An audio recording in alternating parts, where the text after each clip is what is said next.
tertiary educational institutions, this house would allow the student body to veto some concepts from being included in the syllabus. Without further ado, inviting Prime Minister to open this debate. Here.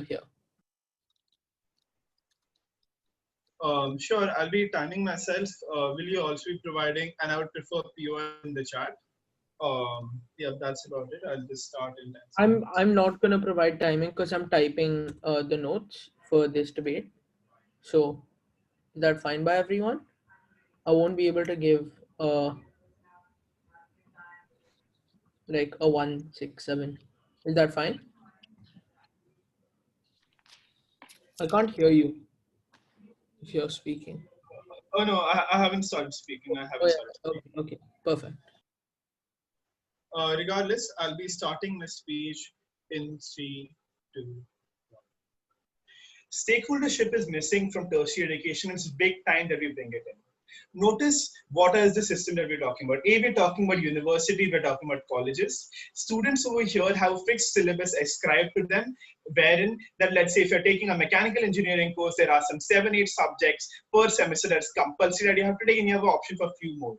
Notice over here, the student council they're talking about will be the ones of, it will be separate for each and every engineering department or each and every department specifically. And the veto power will look like they will have the right to veto a few courses among those fixed courses.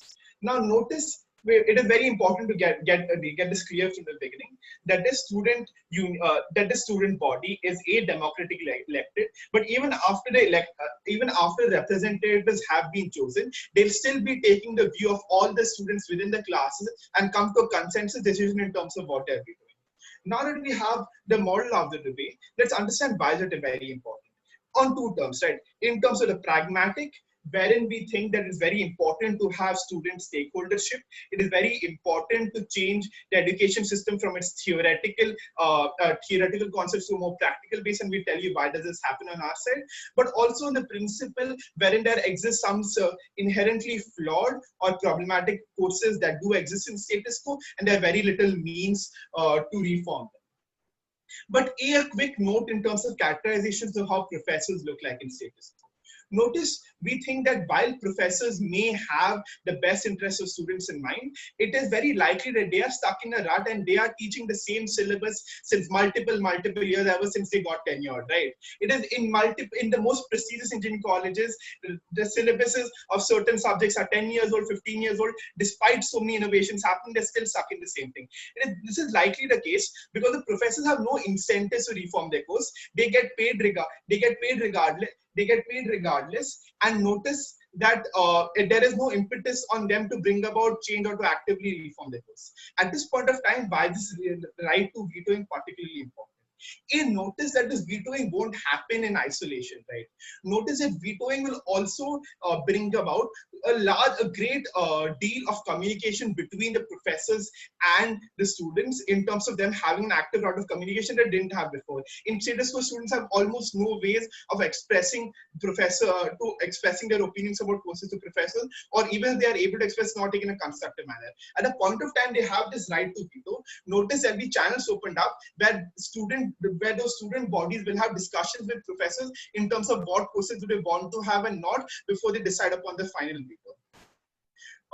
Now notice why this is particularly important. It serves as a mechanism to check courses, and in terms of bringing an active feedback right before the professors that it will necessarily have to engage with.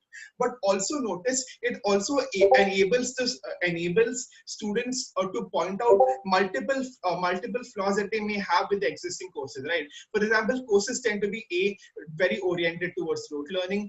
B, they tend to be rather theoretical in nature and not having lots of practical implementations. Or C, they may be old ideas, perhaps in terms of certain fields of mathematics that have already perhaps improved much more, and the new adapted version is not being taught as compared to the old version being taught, right?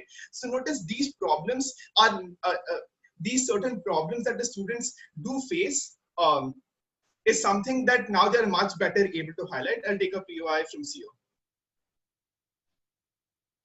Sir, most cases that courses are often in order, right? Which is to say that you need to learn certain concepts before you learn other concepts.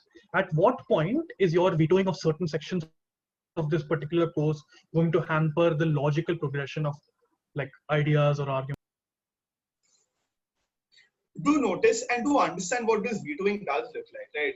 Notice when we are saying we are vetoing a course, it is likely that we have an objection to a certain part of the course, or let's say, or certain portion of the course. It's not as if the entire course is bad, right? Which is likely going to happen that after the course is vetoed, it's likely that the reformations will be made to the certain sections, and there'll be a detailed discussion about what's problematic and what needs to be changed. It doesn't mean that now instead of, let's say, teaching CS 101, we suddenly jump into data science and algorithms. That's not a change that's going to be taking place. It's rather likely that we won't be now learning about Microsoft XP and older or multiple older generation things that are not particularly applicable or practical right now. It is more of a change in syllabus that will take place and a reform that happens after veto. But also in terms of multiple problematic courses that do exist, right?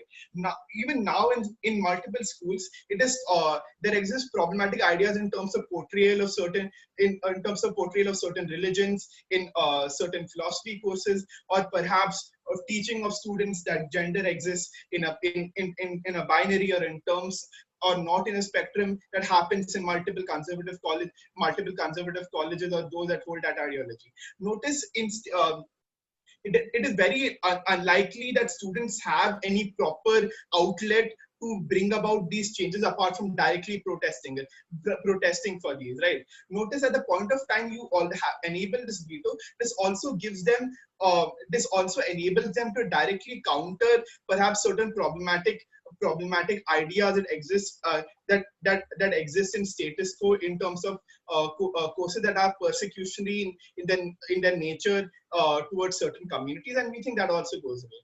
What happens on our side is that students are now much more involved in the process, because when they feel that they have an active voice, when they feel that they can bring about certain amount of change, that the professors will genuinely hear their feedback or consider their opinions, it is very likely that now they will be much more invested, at least in the process of how they view their courses in terms of being involved in the courses. What also happens is that professors are now likely to move away from courses that are outdated, from courses that are not really relevant, to perhaps improving the syllabus because of an added impetus and incentive to do so. It's also very likely that in general the number of interactions and the interactivity of these courses goes up because of these new channels of communication opened up by between the student and the professor. What we feel or what will happen on our paradigm is our course is a change in syllabus in a change in education that is much more student friendly, that is much more oriented towards the needs of the students. For all these reasons, very, very proud to propose.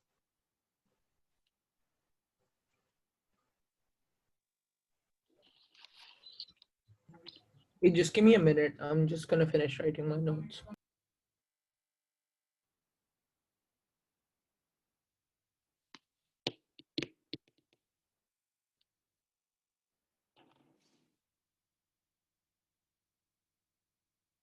Yep, sorry. Okay, great. I'd like to thank the Prime Minister for their fine speech. Without further ado, inviting Leader of the Opposition. Here. Am I audible? Yes. Okay, I'll start in 3, 2, 1. Respected Chair, from the side of OG, we already heard some arguments in order to portray the stakeholder, which is, according to the OG, the only stakeholder student has a group of people which has a very unique sacred position. But it's very problematic, and a lot of his arguments lack a clear concrete evidence to prove its existence. For example, student has no voice in decisions. But when you look into into our motion, we can already see that we are talking about the giving an extra veto power to an existing student's body.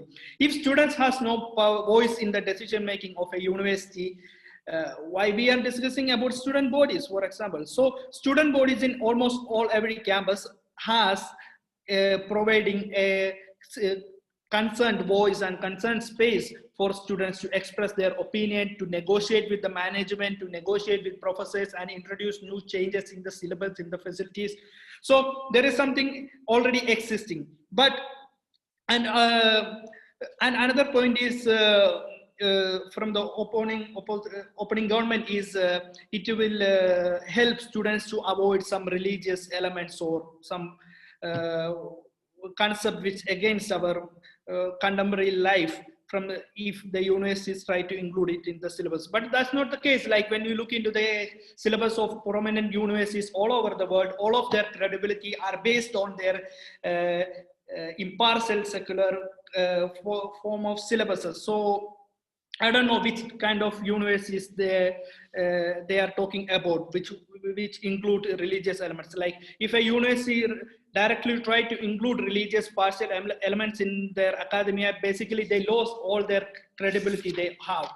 So our points are basically on 3 points. First is this power, giving an unconditional veto power for the students' bodies actually delegitimize the credibility of academia. Number two, this will lead to a dangerous consequence of the politicization of our syllabus. So I'll explain our first thing.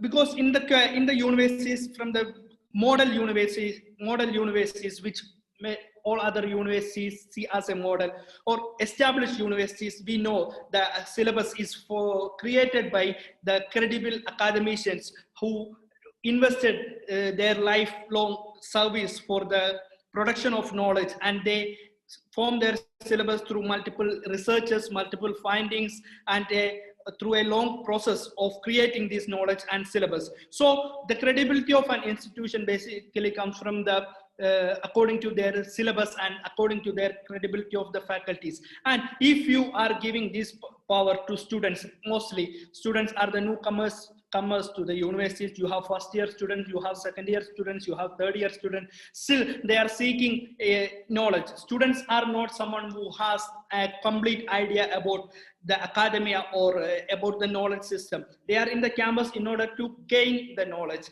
And these students, we can't see these students, these amateur students, as someone who has a deep invested knowledge in the academia and regarding the needs of demands. Because for example, if some students union thinks decides like this particular syllabus or this particular part of the course is very hard for us students to learn. So if in a context which students has the veto power, and if a student's body convinced that some part of syllabus, like for example regarding the engineering colleges or the technical institution, so this is very hard for us, so we don't want it. So this can also happen. So this happens in our students' life, throughout our students' life, because sometimes even if it's important, we feel like not to cover this part because this is so hard.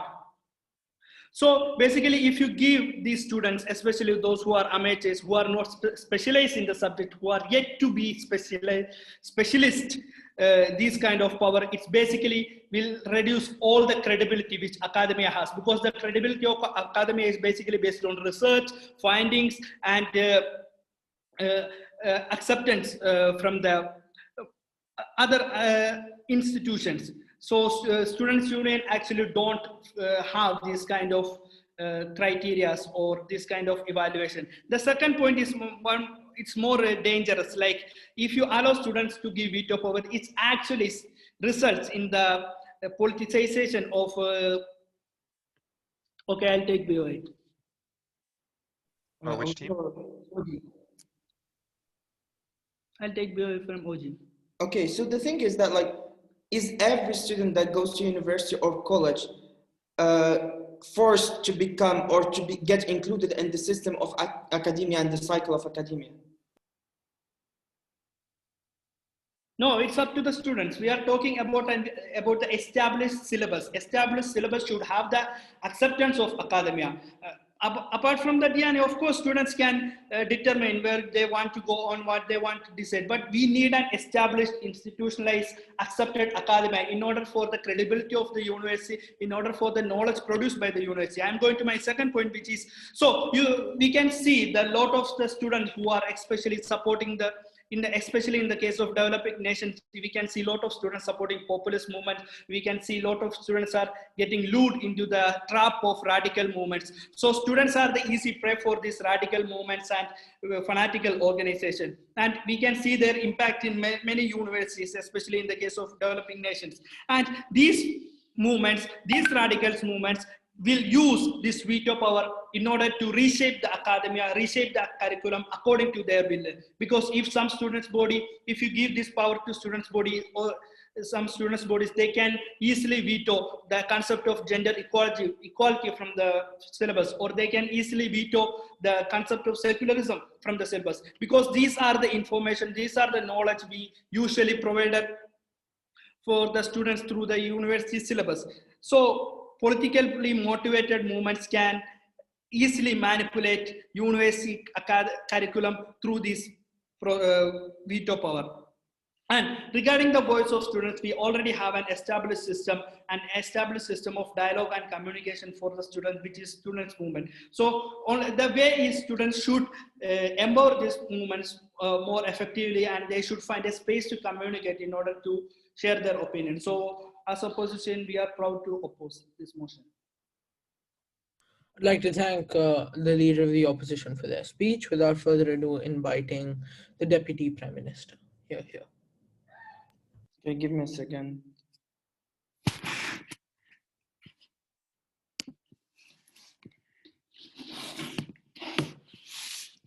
Okay, ready. 3, 2, 1. Honorable panel, what did we get today from the opposition side is exactly stressing on the problems that exist in the status quo and the characterization of what students want and need from the university, right? So the goal of my POI was to, when I asked the OO, was to stress on the legitimacy of that. Like the majority of students actually is just a minority of them who will become researchers. The majority of students go to college and go to the work places after they graduate because they just go to there because they need the diploma or they need the knowledge in order to develop in their lives later, but they don't want to stay in academia. So the points of academia that the OO is mentioning are declined, right? So the second thing is that why are we really why do we need this motion today? Why we are debating this motion today is because we want to solve three main problem issues that exist in the university and that the students are facing and that the academia is facing to deal with students and build next generations. So the first thing is that we know that why students cheat today is that because they don't feel the value of knowledge, or that the knowledge that is given to them is so intense that it cannot allow them to develop in a healthy way. Therefore, they just start doing exams in order to pass them, and this is harming the learning process of the student. The second point here, why we are opposing this motion, why we want to give the veto right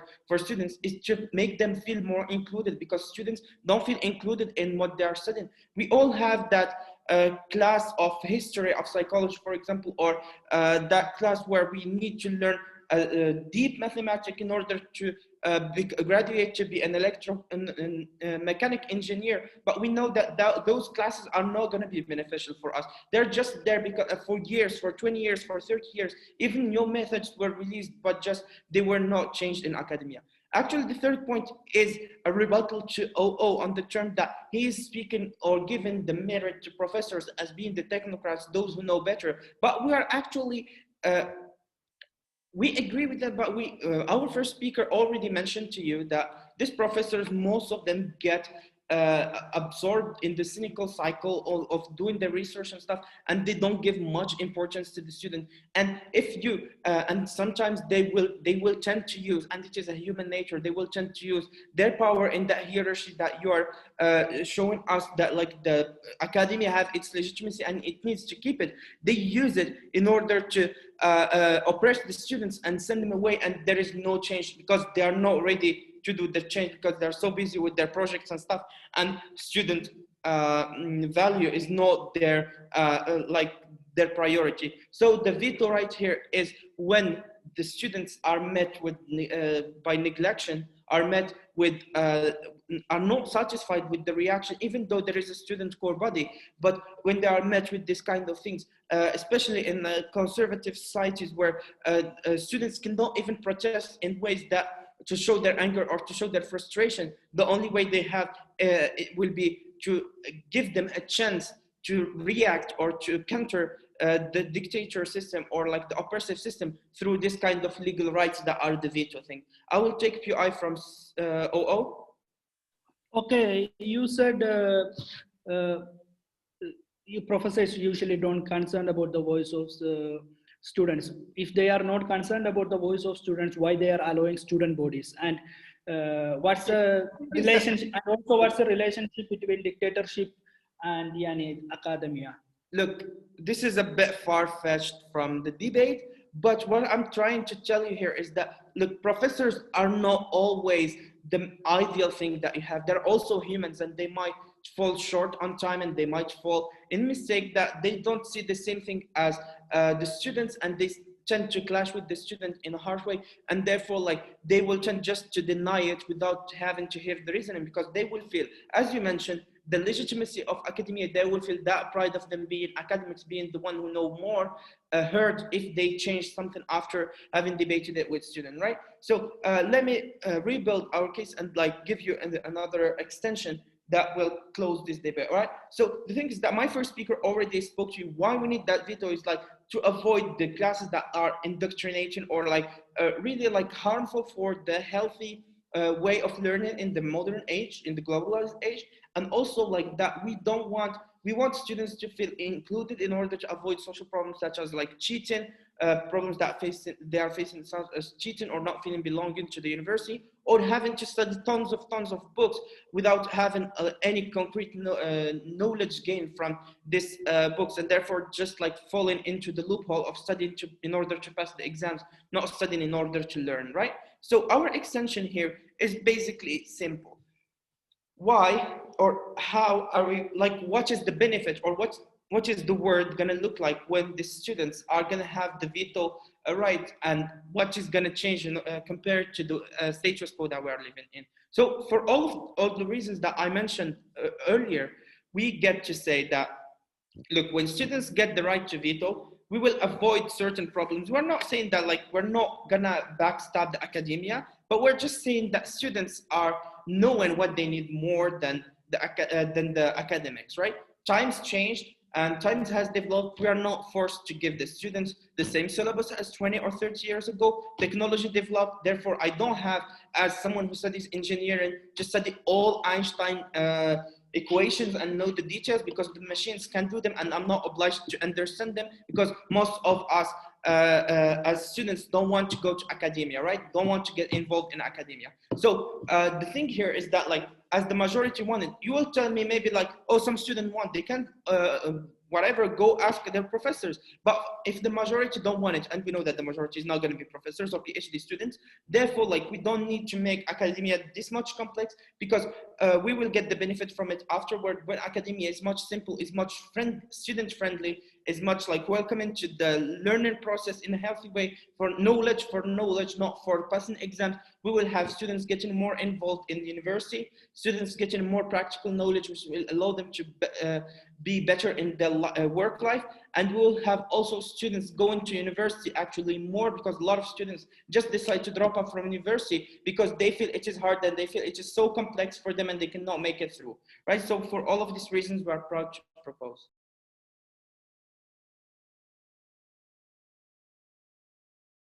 Perfect. I'd like to thank the Deputy Prime Minister for their speech. Without further ado, inviting the Deputy Leader of Opposition to close the top half of this debate. Here.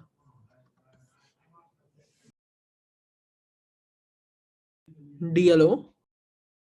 Can I get like 20 to 30 seconds to like wrap up my papers and to start my stopwatch?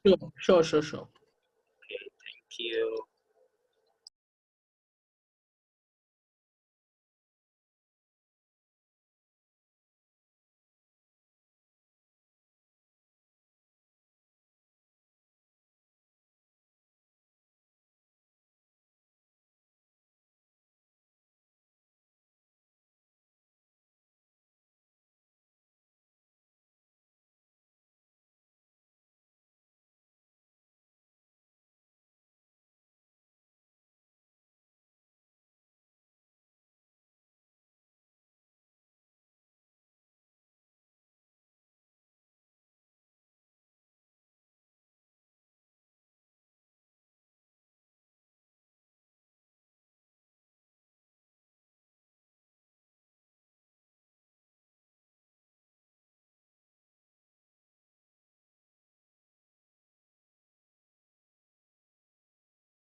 Okay, so I guess I am ready. Uh, where's the page? Uh, so before I start, a couple of reminders. Like my net is lagging a lot. Like it is raining here, so there are huge chances that I might get cut off at the middle. If that happens, please help me. I mean, please let me know and help me start. And that being said, can the edge please confirm for the last time that am I audible clearly or not? You're audible. Okay, so I would be starting in 3, 2, 1, go. We do not let slaves or persons to sell them as slaves in spite it having even if it begets more what is utilitarian outcome. Why do I say this? Because when it is a direct harm to yourself, we do not allow you to impose certain decisions even on yourself. We curtail someone's right. We think democratic power or the power to vote or involved in voicing something doesn't include in every places, right? Firstly, where does like we do not let the normal people include their voice or like say to have a say in the let's say in the CGS system or like in the justice system, which is which is really complex at the very first place to for the normal people to understand at the very first place, right? There's a left for the specialists to decide what is better for the general mass, what is better for the people, right? In the same way, we think educational policies is very complex thing which cannot be grasped at the at really core level, which particular subjects would be helpful for me or not, right? So a few points of like strategic points. Firstly, it's not, this debate is not about only giving opinion. This is not mutually exclusive and is present on both sides, which students can give on both sides. And secondly, it's about giving majority of students in a particular faculty or colleges to determine whether they would completely stop from some concepts being included like gender equality in like in a Muslim majority institution, or like because like teachers are also kind of conservative and mostly students are also conservative because they live under a hegemonic situation, right? So basically let's enter into the debate. Firstly, let's deal with the first issue that came from the OG, that are educational systems dynamic in this particular sectors. We think this educational boards within this particular institutions are what should I say are made up with some dedicated professor who compares their own educational system or policies or like what should I say curriculum with other institutions curriculum or simply other countries curriculum, where they have a tendency or what should I say incentive to modernize that gradually. Why? Because firstly, normally in almost every country's teaching profession is being underfunded, and even if after that a professor chooses to stay dedicated towards this profession, it is highly likely that he has a passion for this particular what should I say particular profession, and he has an incentive to do the betterment of this particular sector, right? This shows that like only that like professors are old doesn't mean they are bigoted or stick towards the old policies, right? And there are also comparing between particular institutions to topple each other, so there is an clear incentive to modernize what should I say curriculum, right? Okay, so that being said, they said about students sitting with professor, that can still happen in outside of the world. The comparative is or differences like they in their world in a class the majority of students will form a committee or union and vote for a particular thing to be vetted or completely stopped in their curriculum, and just apply or and just throw this application towards the board,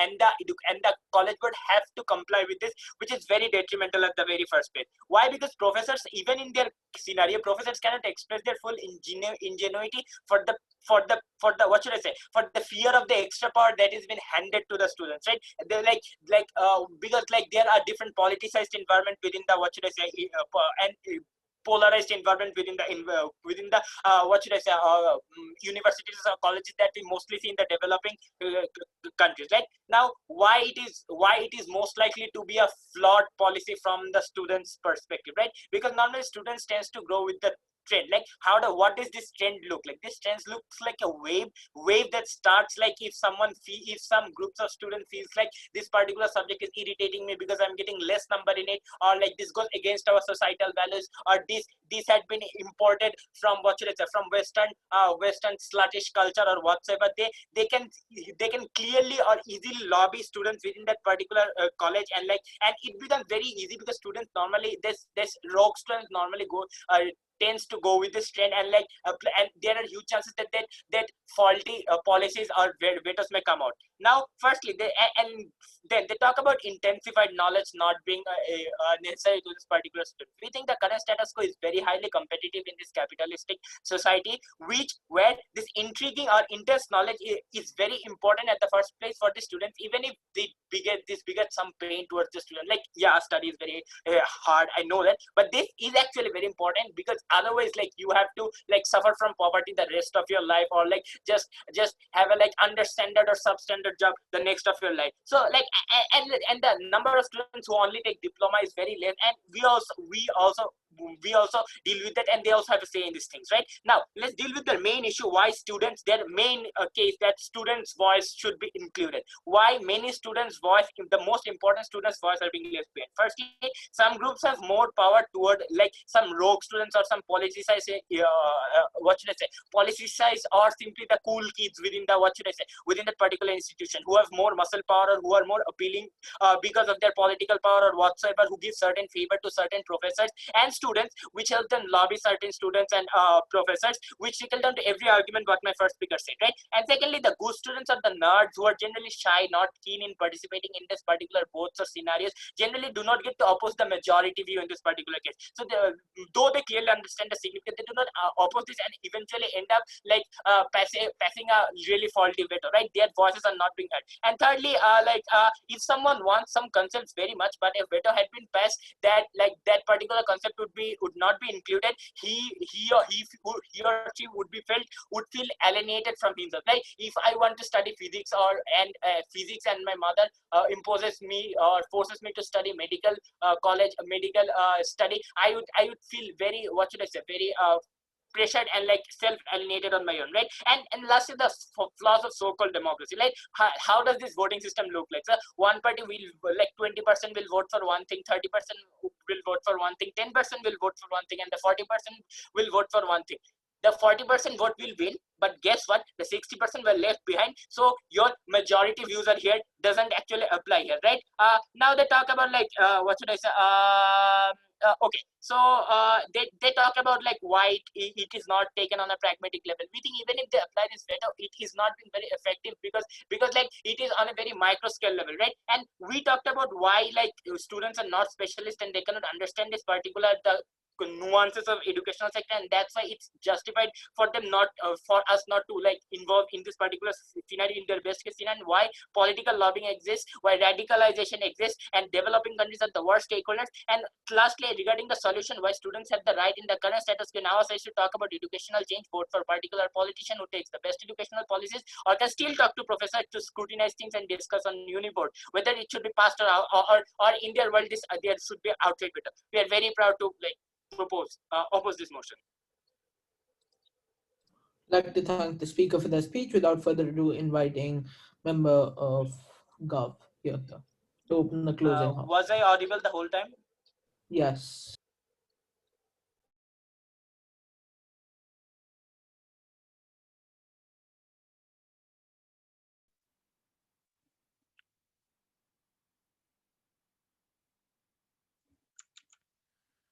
Okay, just give me a second here.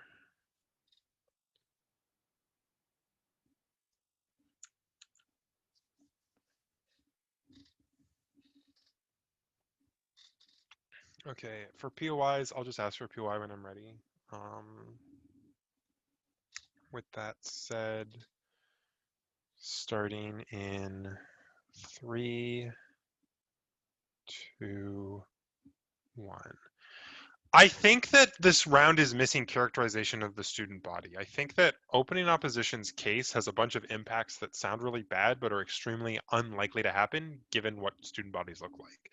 So we're going to provide that characterization, and then I'm going to explain where I think the real meat of this debate is, namely like sensitive issues that can be traumatizing to some members of the student body. I think opening government touched on this, but didn't really engage in it with enough detail. So I'm going to be providing that analysis, and I think that's going to be enough for us to beat both front half teams. So let's talk about this characterization first. So opening opposition had, I think, broadly two big harms. The one harm, as they said, is like students who don't really know much about the stuff are going to potentially veto important elements of the curriculum that then makes education worse. They're going to essentially shoot themselves in the foot.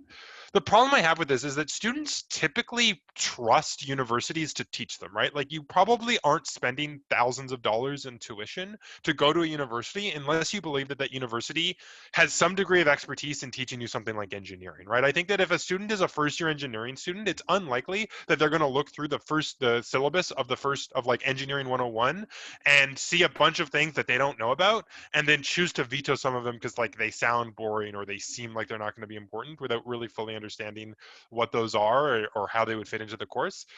Even if some students have that kind of arrogance, I think most students don't. I think it's unlikely that any such vote actually passes, that any such thing actually gets vetoed. So I think that this harm is just unlikely to happen. I think it's unlikely that students who are there to learn are going to choose to like hurt their own education when they don't have expertise. I think that the much more likely scenario is when like upper year students who have some understanding of the course think that there are elements of the course that could be improved. I think that like if there's going to be vetoes on purely academic reasons, I think that's the much more likely case because like those people actually like know a thing or two.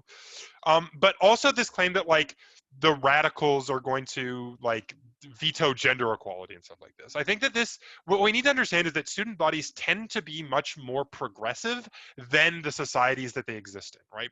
Brought more than the general society. So this is because oftentimes these like students tend to be young, they tend to value things like education, that's why they're in university, things like that. So it is unlikely then that a small group of radical like anti-trans students are going to get enough votes to veto like trans acceptance concepts in the education. I think that the argument they made in DLO to try to sophisticate this a bit was to say like, look, most students will just kind of go with the flow or not care very much, but and you know, so this is how a small radical group can like use their minority power to still get things through. I think that this is unlikely on these important like sensitive topics because those are things that students actually care about. Like if some weird shit is going on in the engineering department, maybe I don't care about that as a philosophy student, but if I hear that someone's trying to veto gender equality from anything in any part of the university, I'm going to raise hell and I'm going to fight like hell to prevent that from happening because that's something that I and I think most students care about, right? So I think it's unlikely that these progressive groups are going to allow that sort of thing to happen. So at the end of the day, I don't think you can credit either of opening opposition's main contributions because I don't think they're likely to happen. But recognize they, even if you buy that, like, look, what if the students are majority conservative? I think in that case, even then, there's not much of a delta here because probably the course is already shitty, given that students tend to be to the left of the broad society. If the students themselves are very conservative, the society itself is probably very conservative. They probably aren't teaching gender equality or like pro-feminist ideas in the first place, right? Okay, but given this characterization of students as progressive, what is likely to happen? What is likely to get vetoed? And I think this is where we really take it over our opening government because they don't focus nearly enough on things like sensitive issues that can be traumatizing to members of the student body. Why is this likely to be where these vetoes are focused? Again, because this is something that students just care about, right? Students tend to value things like access to education, equality, equity, you know, valuing marginalized unsupported communities. Those are like broadly progressive values that I think young, passionate, idealistic students are likely to value and likely to care about. So if someone says, look, I don't want this like this paper on sexual assault included in my curriculum, other students will rally behind that and get that vetoed off. Why is this so good? Few reasons here. I think that discussions of these sensitive topics in academia particularly are harmful for a few reasons. The first is the principle of charity. Recognize that most academics, most people in these tenure track professorships value charity. When it comes to debating ideas, it just makes sense. And like in debate, we're taught engage with the best version of someone's idea. The problem is that engaging in the best version of the ideas of like trans exclusionary radical feminists, for example, is that even presenting that idea in a positive light, even if you then later refute it, can be extremely traumatizing to people who have experienced personal violence motivated by those ideas. Trans students are not going to feel safe in a classroom where those ideas are expressed, because even just sitting through those ideas being expressed can be incredibly traumatizing and scary and harmful. What this means then is that by including those ideas, even if you ultimately refute them, even if the class ultimately comes down against trans exclusionary feminism, is that people are excluded from that class. People don't want to go to that class. They don't want to get that education. I think that on our side of the house, when the student body can veto things that are actually preventing people from taking courses or preventing people from fully participating in courses, you get better access to education. I think that that's something that we should care about. If we're talking about like university, I think like principally everyone should have the same access to education. But lastly, I think the other reason here is that tenure means that professors with bad views often exist, right? Recognize that trans exclusionary feminism was not nearly as taboo 30 years ago when these people were getting their tenure track positions as it is now, which means that there are still a bunch of like people with retrograde views in academia, whether it's trans exclusionary feminists or just like conservatives or like neocons who support war, things like that, right? What this means then is that because they have tenure, they can't be fired for things. And so there's very little like oversight in the status quo. And they're like, if someone is trans exclusionary feminism, they probably want to present those ideas in class to at least try to like they think that they're right? So they're going to try to convince others that they are right as well. So that's why those ideas are likely to happen. I think that's even more traumatizing. But also, in case CEO wants to say that like it's better to refute these ideas, I think this isn't true because oftentimes these ideas are not being argued in good faith. For example, Nazis on campus will try to argue that free speech is really important, but if they genuinely believe that, they wouldn't try to silence Jews. The fact that they are shows that they don't genuinely value free speech. What this means is that when you try to debate Nazis, you don't actually win because they're not trying to win a rational argument. They're just trying to spread their ideas as far as possible, which means that debating them, even if you win the debate, gives them that platform. We're incredibly proud to propose.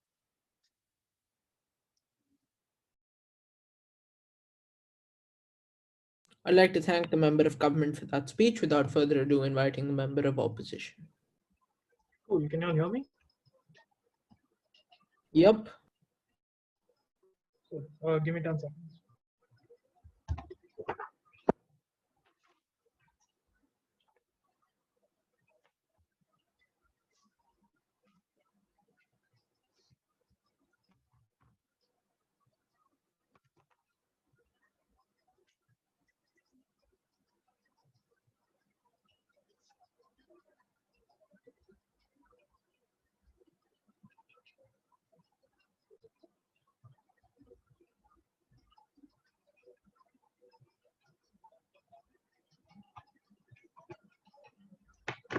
Cool.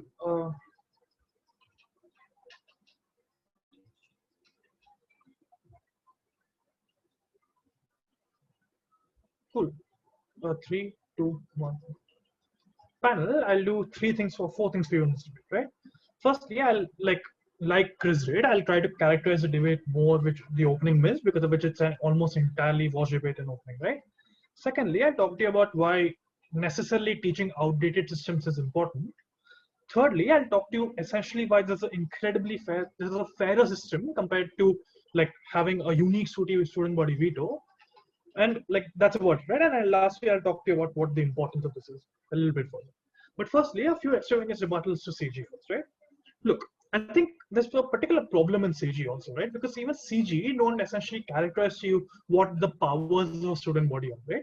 And that's pretty important because what does a student body do outside of just representing the students? Firstly, it acts sort of a bargaining collective power against a university, which means in its like outside of having this new unique ability to veto, they already have a lot of discourse that happens within the universities, and they have to a larger extent in a lot of universities good enough like hope, right? And they have like good enough power irrespective of that. Why is this important, right? I think this sort of like gets down into what our rebuttals are to CG. I think CG understands the issue as to why majority of the talking that happens within these conversations are going towards sensitive issues. However, the way they say it will happen uniquely because of veto is very unlikely, right? Because firstly, there exists a robust student activism system which happens in a majority of universities all across the world, right? And universities where the student body is like big enough and is likely to get this veto in the first place. This means that we sort of co-opt all the benefits that they give you, which come out of like helping like these systems, etc. Because student activism as a whole already exists in status quo. I think it's important because they still never essentially prove to us why uniquely having a veto power will only do this in the first place, right? Because I don't think it is a good enough argument from CG for you to run, hey, there exists professors who hate transgenders. So what we'll do is we will reduce the amount of like pedagogy or some amount of material they have on this, right? I think firstly this is not true because the majority of the courses that are set in universities aren't set by the professor's individual wishes, right? It's often set by ex-alumni or industry experts, etc. I think this also sort of proves our point when it comes to like OG's arguments about how it is like outdated, right? We tell you why. Why is essentially treating an outdated system better?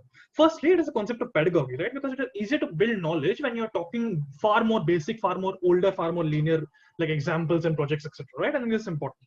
Secondly, is the ability to increase creative thinking by talking about superseded theories, right? I think this is where you talk about it, right? Where you essentially explain to students what are the theories that they want to learn, and when they learn them and when they try to think that this is actually good or true, you tell them the gaps of knowledge that exist between these theories, because of which they're wrong, right? You also talk to them about the evolution of science or evolution of philosophy, etc., because of which you talk to them about the constant revolution and of theories and the increase of critical body or critical mass thinking within, right?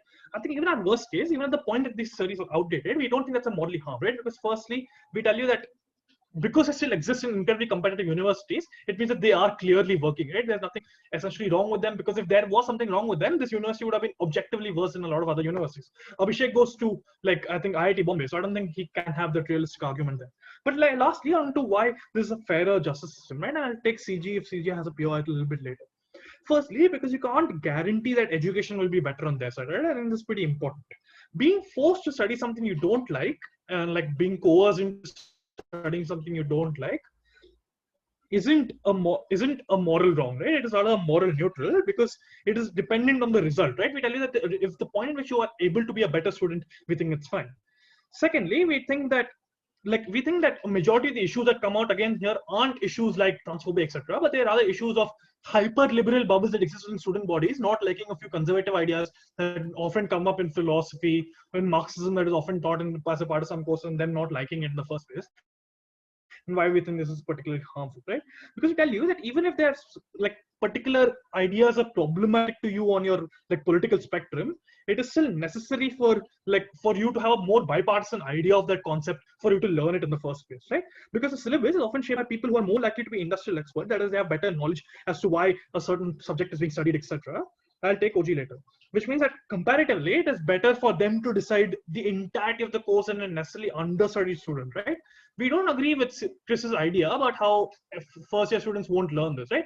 We think first year students will also ask for certain concepts of engineering 101 to not exist, because they'll say, hey, we learned this in 10th, we learned this in 11th, right? But we think it's particularly problematic because this will make like it inaccessible for the minority of the students because of the way student body works, right? Which is saying that a majority of the students who are the most vulnerable aren't actually popular within student bodies or within a demographic, because of which they are always going to be in the minority within bodies as well, which means the bodies are unlikely to work for them anyways.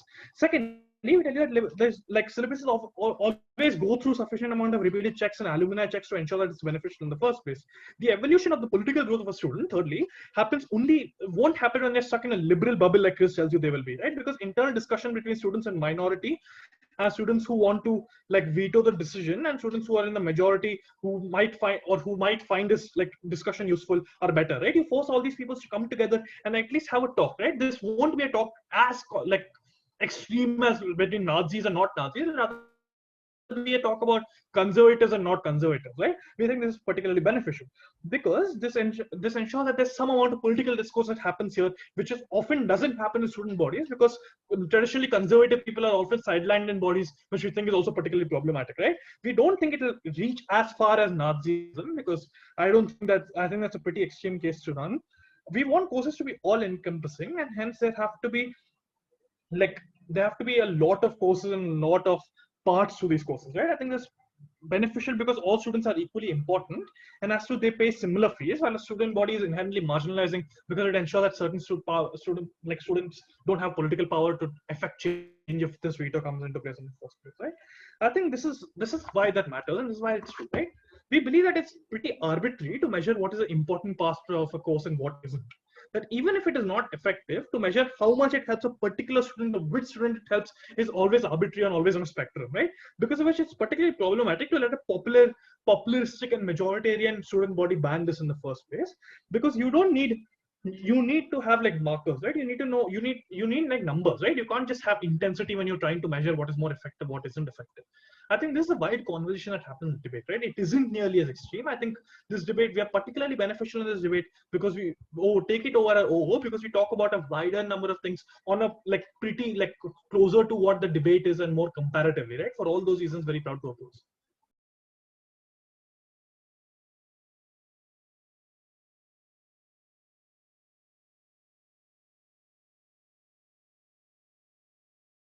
Like to thank member of opposition inviting government whip to close out gov bench. Here. Am I audible enough? Yes. So before I start my speech, I'd like to say that I'll be taking POIs in the 6 minutes, so you don't really have to just like say it in the chat because POIs in the 6 minute, that's protected time. no. Like after not after 6 minute, like in after finishing the 5 minutes, I'll be Okay. taking that. Yeah. Yeah. So without further ado, I'll be starting my speech in 3, 2, 1. So before I get into rebuttals, first of all, let's talk about what the opposition member has told. The first part of his speech was like he's trying to portray the um, portray the student body as a political propaganda forum, because his first part of the speech like saying that they have too much unknown power, like even if it's not unknown power, it's like having too much discourse out of the administration or out of the institution, which is creating a bargaining chip, and it's not really convenient to talk about in that way, because we know that the student body is not some kind of a is not some kind of a political propaganda forum which will just try to throw out or try to manipulate the administration and the power of the institution that holds, because the main power of the main power of the student body is the voices of the students who are not heard by the administrations, and that's the reason why we are will be supporting this motion. So first of all, let's talk about what the the closing house have tried to say from the opposition side. They've tried to say that they can't really guarantee the better education on the both sides, but and tried to just mutually exclude the mutually exclude the benefits of having this policy implemented in the real life, because the member have already told you about what are the benefits of having and why we do really need it in the first place, because if you try to say that because if you try if you're saying it's highly unlikely that people will just go on about having benefits or not, like in a particular department of an institution, it's highly unlikely that all the students will try to care about it, because it's not really a general topic, but it's really a specific topic regarding a specific part of the institution's students. That's the reason why the opposition have failed to just address what the debate is really about. And regarding the opposition members talking about like pedagogical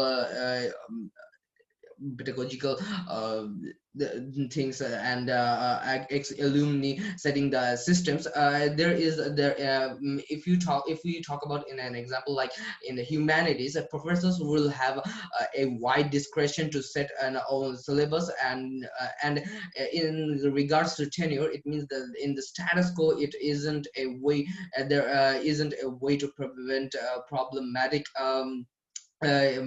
professor from setting a harmful paper in the syllabus, because it is highly unlikely, because the professors are not really stupid to just come out and just say that you'll have to go with this course and without thinking deeply about what the students might feel or not, because there is a certain amount of importance of that the course or that subject if you try to progress towards any modern technology or any kind of modern teaching. That's the reason why you can't really say that it's harmful, and it's really harmful to give it's really harmful for the teachers, or any kind of incentives that's associated with the principal with the professor. Here is why that the and here is why that it doesn't really work. And in regards to the extension that my member have already talked about, like it's a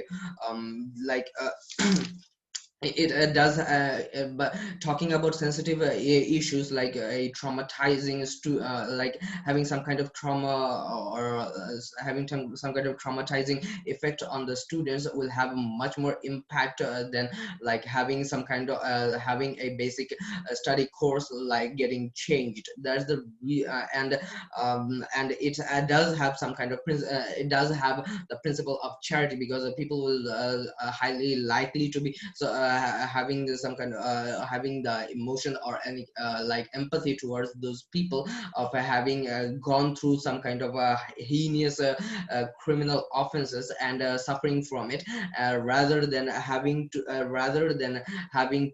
like go against some kind of obsolete course, because it's a highly because there is a necessity towards it, and whether or not the student and it's highly unlikely on the professors on behalf, because the professors or the teachers who are teaching the students are likely to have more knowledge about the contemporary educations and other things, which is why it can be mutually excluded, like saying that the professors don't really understand and they'll go like an autocrat, which the opening side have tried to prove that that the students are not really knowledgeable about academia, which will just delegitimize the academia's credibility. Yeah, I get it that the students are the students are not likely to have such knowledge, and which is why my member have already told you about that. It's highly unlikely that they are too much progressive than the society itself to decide on which kind of values or morals to be set to set to change the institution, or like having to change the environment of the institutions. That's the reason why the that's the reason why we take over the whole opposition's bench, and and our exclusivity is that we are not talking about like generic things like some kind of engineering 101 courses or anything like that, because it's just too specific towards a certain group of people, rather than like a generalized topic which will trigger emotional chaos towards chaos to and send emotional waste into the whole campus and in the people's minds. And that's the reason, and in this exclusivity we take over the OG's case as well, and that's the reason why we're so proud to propose. I'd like to thank you for that speech. Without further ado, inviting the opposition group to close this debate.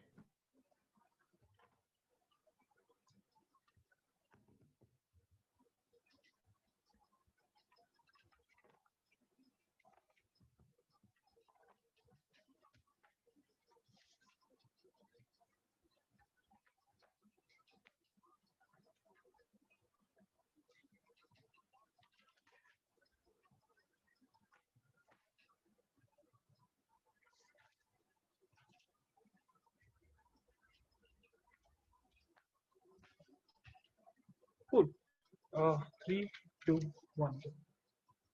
In class 11th, on the second day of my chemistry 101 class, I had like my first like academic mindfuck, right? Where I realized that almost everything I learned in chemistry up until that point was wrong. Be it triads or be it the Boyle's law, or be it Charles' law, etc. Right? All of these things turned out to be wrong. So then I had this thought, right? Why did we learn about this? I think it was important and critically taught to me because of two main reasons, right? First was pedagogy, that is, it's very easy for them to understand over this course of time about how it certainly works. And second was like superseded theories, right? That is, it has an ability to create critical mass thinking. Two things that we told you which were critical and unique on our side of the house, which didn't come to you in opening opposition, which uniquely interact with OG's ideas better, right?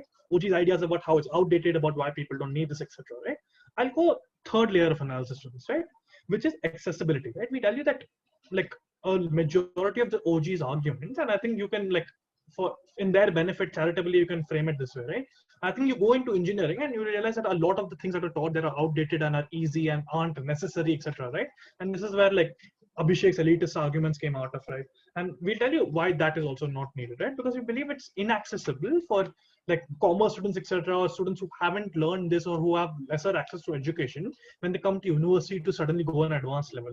That point, you teach them these basic stuff in the first place. Because universities need to be all encompassing and actually focus on these people better, they talk about these things on a larger spectrum. This is why outdated concepts exist. This is why courses exist. This is why it's not important, right? Second, on this clash about like fairness and accessibility and outdatedness, we give you a second layer of analysis, right? And I think this was important when it came to you in my speech.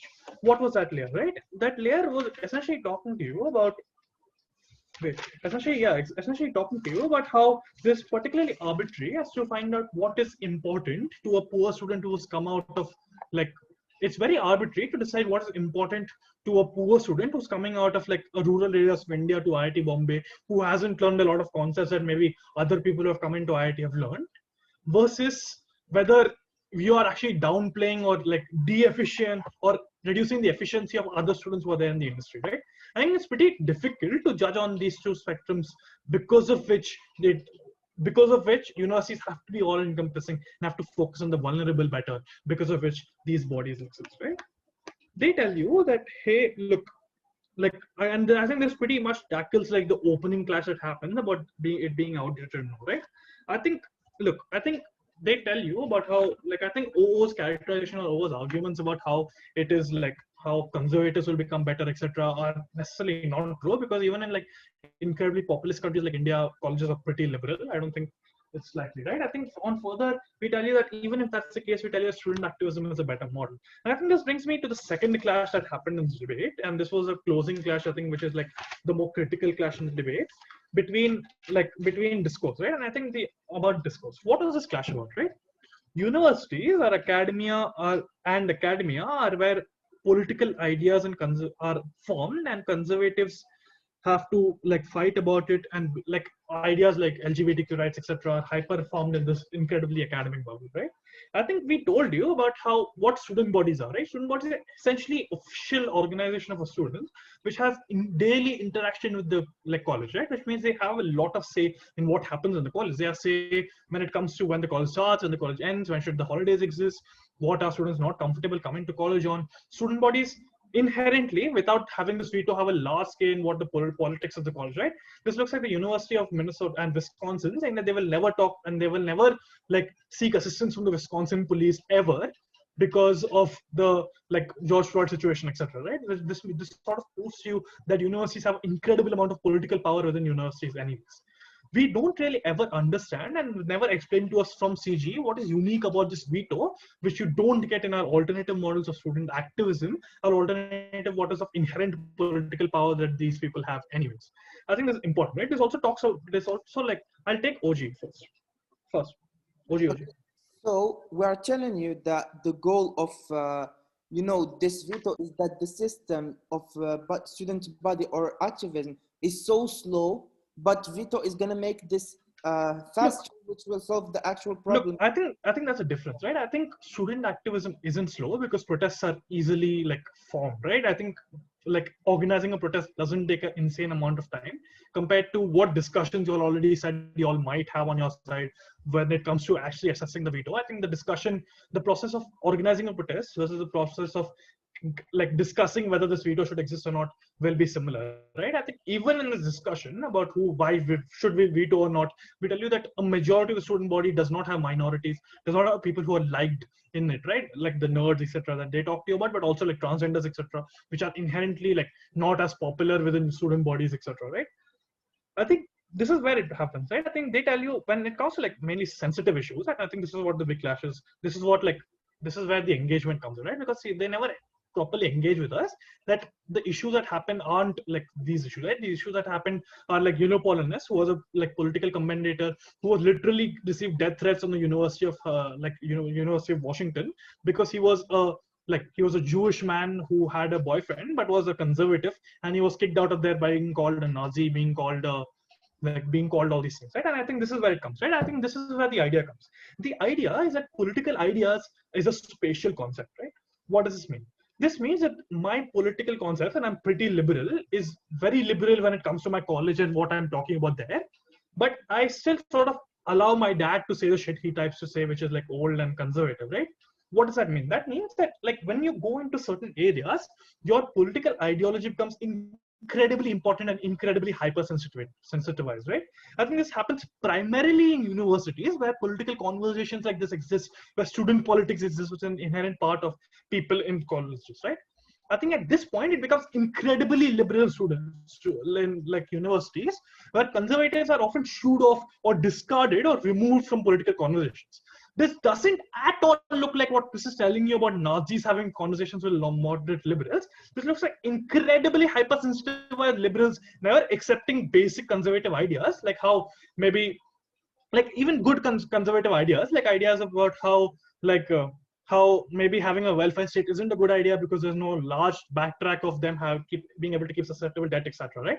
I think these ideas will never be called, and these conversations will never happen, and there will never be true political discourse within these organizations when they're not asked to face each other, right? I think this isn't about sensitive issues. This is about wider conversation that happens in universities. For all these reasons, very proud to oppose. Okay, so just give me like 5 to 7 minutes. I'm gonna construct an oral adjudication, come up with a call, all of that, and I'll come back in